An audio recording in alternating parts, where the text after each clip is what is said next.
என்னுடைய எதிர்காலத்தையே உடைத்து விட்டேன் என்று ஒருவன் சொல்லுகிறான்.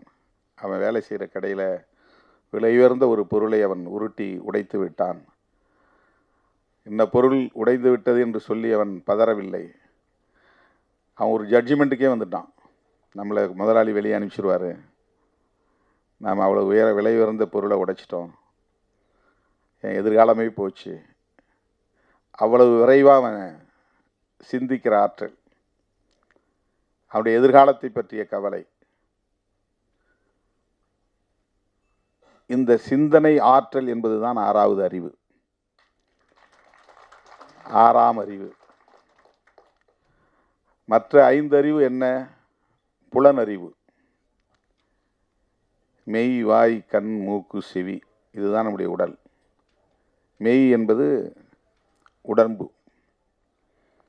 மொத்த கழுத்திலிருந்து பாதம் வரையில் இருக்கிற பாகத்திற்கு பெயர் மெய்.